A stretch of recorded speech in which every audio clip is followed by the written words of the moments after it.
Сығанақ қаласында 2020 жылға жаңа археологиялық қазба экспедициясы басталды. Қожа Ахмет Яссауи атындағы халықаралық Қазақ-Түрік университетінің археология ғылыми зерттеу институтының ғалымдары Сығанақ қалашығында жүргізген қазба жұмыстарының нәтижесінде ашылған архитектуралық құрылыс, қорғаныс жүйесі мен ғимараттар кесенелерімен таныстырды. Қазақ хандығының жауһары алғашқы астанасы болған Сығанақ қаласының тарихтағы орны ерекше. Үш бірдей хандықтың орталығы болған Сығанақтың әлі де ел білмейтін сырлары көп. Жиында келешекте ашық аспан асты мұражайы негізінде осы өңірдің көптеген тарихи мәдени ескерткіштерді қорғауға алатын, онда зерттеулер жүргізетін республикалық археологиялық қорық мұражайы ашылуы жайында атқарылған жұмыстар талқыланды. Бүгін біздің халықаралық университетіміздің археология институтының экспедициясы бүгіннен бастап Сығанақ қалашығына барып жұмыстарын бастап жатыр.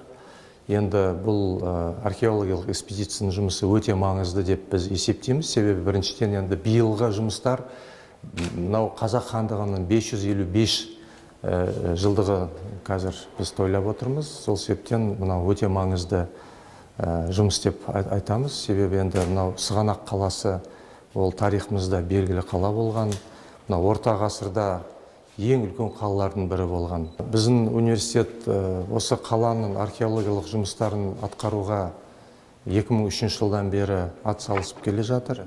Сейден Жолдаспаев ағамыз, ол кісі доктор, профессор, осы университетте кезінде қызмет атқарған. Сол кісі 2003 жылдан бастап осы жұмыстарды бастады. Әлі көп жұмыстар жүргізу керек. Ол жұмыстар жүйелі болу керек.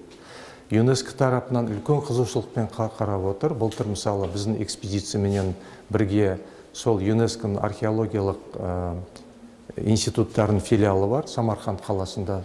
Сол Самарқанд қаласынан олардың өкілдері келіп, археологтар келіп, біздің археологтармен бірге осы жұмыстарға араласқан олар. Негізінде бізде университетте потенциал өте мықты.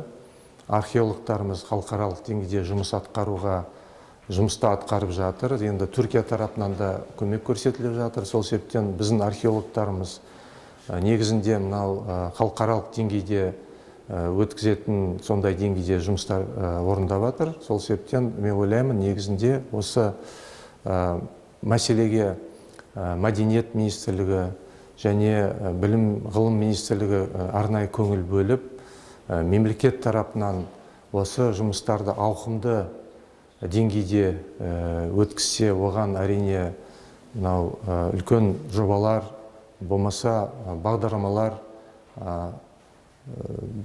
бағыттаса, бұл мынау қаланың тарихын ашуға үлкен мүмкіндік алатын ол енді сөзсіз деп ойлаймын. Сығанақ қалашығы бүгінде ЮНЕСКОның алдын ала тізіміне және Қазақстанның киелі жерлерінің географиясы жобасы аясында республикамыздың жалпы ұлттық қасиетті нысандары тізіміне енген. Қала өз тарихында бірнеше этно-саяси бірлестіктерге кіріп, ірі саяси, сауда, рухани орталығы болған. Оның ғұмыры сонау алғашқы орта ғасырлардан басталған. Қаланың пайда болуы, дамуы, гүлдену мен күйреу кезеңдері жайлы мәліметтерді айқындау қажеттілігі өзектілігін жойған жоқ. Бұл Сығанақ қаласының негізгі археологиялық қазбалар халықаралық Қазақ-Түрік университетінің ғалымдарының, студенттерінің, археологтарының, тарихшыларының негізгі практикалық базасы, оқу базасы десек болады осы жерде. Яғни бұл базаның ашылғанына жылда келіп осы жерде жұмыс жасап атқандарына қазір 17 жыл болды. Бүгіннің өзінде бізде 20-дан астам осы жерде біздің студенттеріміз, ғалымдарымыз жұмыс жасап жатыр. Жаңа өздеріңіз көргендей орталық ғибадатхана мешіттің және сол жердегі және де мынау асхана дейміз ғой, мешіттің маңайындағы асханалар, науайханалардың негізі қазір ашылып жатыр қазір. Ал жалпы 10 ғасырдан астам тарихы бар бұл қала. Бұның келешек ұрпаққа деген бүгінгісі кеше 10 ғасырда айтып отырмыз, бүгінгі қайтадан қалыптастыру кезінде осындай көрініс тауып отыр. Келешекте айтатындай үлкен нәрселер бар, жұмыстар бар алдарыңызда. Неге десеңіз, мынау Түркістан облысы мен Қызылорда облысының ортасында тұрған қалашық болып есептеліп отыр. Яғни мынау әлемнен келген туризмді дамыту мақсатында осы қалашылықты пайдалануға болады. Университет археологтары Ақорда мен Қазақ хандығына кең ауқымды археологиялық тарихи экскурсия жасалатынын, Сығанақ қалашығында ашық аспан асты музей қорығы ашылатындығын және деректер ғылыми айналымға енетіндігін атап өтті.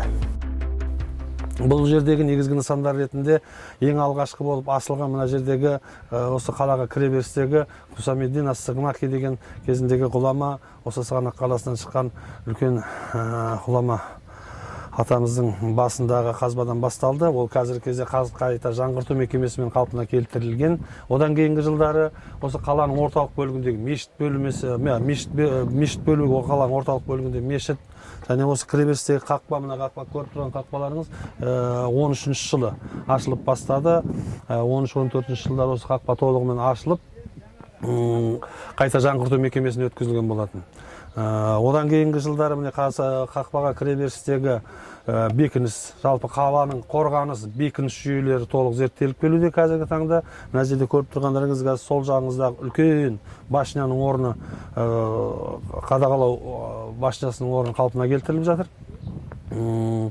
Биылғы жылыдағы осы қазір қаланың орталық бөлігіндегі мешіттің, яғни ол мешіт болғаннан кейін оның жан-жағындағы сол қалаға қатысы бар беделді мекемелер, жаңағы үлкен сарайлардың орындары болуы мүмкін, жерде монша болуы мүмкін, немесе әкімшілік ғимараттар болуы мүмкін. Міне сол жерлерде қазір қазба жұмыстарын жалғастырып келе жатырмыз. Сондай-ақ Сығанақ қалашығын қорғауға байланысты нақтылы ұсыныстар беріліп, зерттеу барысында ашылған кешендердің консервациясы туралы ұсыныстар берілетін болады. Сығанақ қаласының тарихын зерттеу барысында табылған заттай деректер жергілікті облыстық тарихи өлкетану музейлерінің қорын толықтырады және туризмді дамыту, мектептер мен университеттерге оқулықтар мен оқу құралдарын дайындау үшін пайдаланылатын болады.